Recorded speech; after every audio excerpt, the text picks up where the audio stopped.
प्रणाम मित्रों। परम पूज्य गुरुदेव और परम वंदनीय माता जी की सूक्ष्म उपस्थिति में चलिए स्वाध्याय आरंभ करते हैं। मेरे साथ सभी एक स्वर में बोलेंगे। ओम भूर्भुवः स्वः तत्सवितुर्वरेण्यं भर्गो देवस्य धीमहि धियो यो नः प्रचोदयात्। आज का विषय है बच्चों का समुचित मानसिक विकास हो। भोजन का प्रभाव भी बच्चों की मानसिक स्थिति पर अन्य कारणों के साथ पड़ता है। कुपोषण के कारण मानसिक विकास सहज स्वाभाविक गति से नहीं हो पाता। शारीरिक विकास की अपेक्षा मानसिक विकास के लिए अधिक शक्ति की आवश्यकता होती है। इस शक्ति की पूर्ति भोजन के द्वारा होती है। अतः आहार संबंधी सावधानियां बरतकर उनके लिए संतुलित पौष्टिक भोजन की व्यवस्था कर उसके मानसिक पिछड़ेपन की समस्या को काफ़ी अंशों में हल किया जा सकता है। अभिभावकों के पक्षपातपूर्ण व्यवहार और उपेक्षा वृत्ति से बच्चे ईर्ष्यालु एवं कुंठित हो जाते हैं।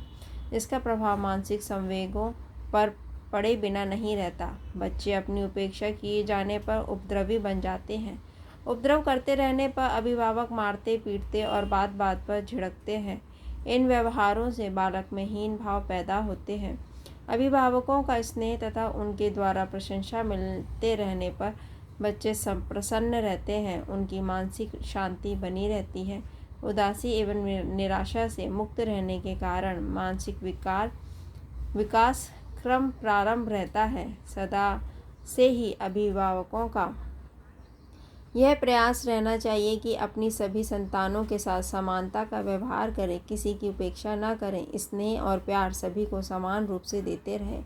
शिक्षकों के व्यवहार का प्रभाव भी विद्यार्थियों पर पड़ता है। कोई शिक्षक बहुत मारने पीटने वाले, क्रोधी और गाली गलौज करने वाले होते हैं। विद्यार्थी प्रायः ऐसे शिक्षकों से डरते हैं। कोई विषय समझ न आने पर भी डर के कारण बालक इस बात को बता नहीं पाते। यही क्रम चलते रहने पर आगे की पढ़ाई पिछड़ ही जाती है। पढ़ाई में पिछड़े रहने पर मार पड़ती है। तब विद्यार्थी या तो पढ़ना छोड़ देते हैं या फिर उस शिक्षक के विषय के समय कक्षा से बाहर भाग जाते हैं। कभी किसी कठिन विषयों में बच्चों का मन नहीं लगता या उस विषय को समझ नहीं पाते। पढ़ाई में पिछड़ने के कारण कक्षा के अन्य बालक उन्हें चिढ़ाते और उपेक्षा करते हैं। इन सब का प्रभाव यह होता है कि बच्चे हीन प्रवृत्ति से ग्रसित हो जाते हैं। साधारण सी बात कहने में संकोच करते हैं। ऐसे बच्चों को ग्लानि होने लगती है। इन कारणों से प्रभावित बच्चों के साथ प्रेमपूर्ण व्यवहार करना चाहिए। जो बालक उन्हें चिढ़ाते हैं, शिक्षक का कर्तव्य है कि उनको ऐसा करने से रोकें। कमज़ोर बालकों पर अन्य की अपेक्षा अधिक ध्यान देकर किन्हीं सामूहिक कार्यों या उत्सवों के समय उत्तरदायित्वपूर्ण कार्य सौंपकर उन्हें प्रोत्साहित करते रहें। इससे आत्मदर्शन का समय मिलता है और संकोच तथा हीन वृत्ति नष्ट होने लगती है। चिढ़ाने वाले बालक भी उनका आदर करने लगते हैं। शारीरिक दोष भी पिछड़ेपन का एक कारण है। शारीरिक दोष के कारण शिक्षा ग्रहण करने में कठिनाई होती है। कम सुनना, दृष्टि दोष, हकलाना आदि ऐसे कारण हैं जिससे शिक्षण कार्य ऐसे बच्चों को समझ नहीं आता।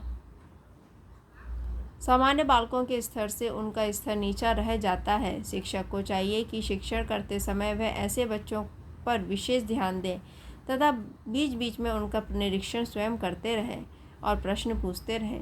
ऐसे बच्चों को कक्षा में सामने बिठाकर शिक्षण में सुविधा दी जानी चाहिए। कुछ बच्चों का मानसिक विकास इसलिए भी नहीं हो पाता कि उनकी शिक्षा का उचित प्रबंध नहीं हो पाता।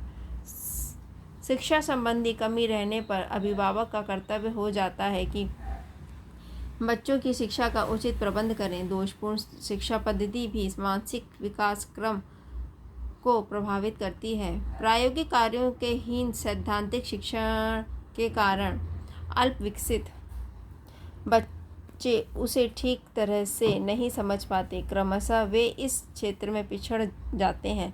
ऐसे समय में बच्चों को सैद्धांतिक शिक्षा के साथ क्रियात्मक प्रयोगात्मक शिक्षा दें। बच्चों में देखकर सीखने की प्रवृत्ति अधिक पाई जाती है। इससे शिक्षा के प्रति उनका आकर्षण बना रहता है। मंद बुद्धि वाले बालकों का मन यदि मानसिक कार्यों की ओर आकृष्ट हो जाए तो उनके मानसिक विकास का आधा कार्य पूरा हो जाता है। क्या करें?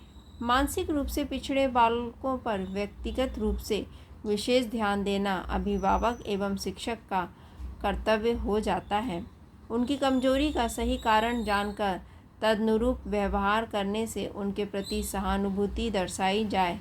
कुछ सफलता प्राप्त करने पर उनकी प्रशंसा करना नहीं चूकना चाहिए।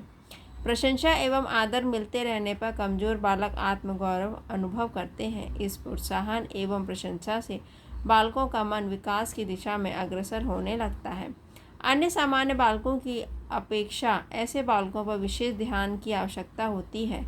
पिछड़े बालकों की उपेक्षा नहीं, सुधार का प्रयास ही उनके विकास का विकल्प हो सकता है। उपेक्षा से तो वे दिन प्रतिदिन बिगड़ते ही जाएंगे, जो बाद में परिवार और समाज के लिए समस्या बन सकता है। धन्यवाद मित्रों।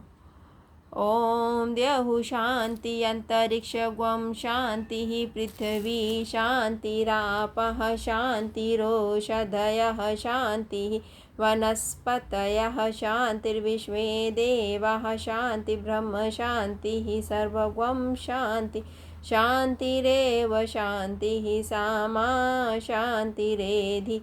ओम शांति शांति शांति सर्वारिष्ट सुशांतिर्भवतु।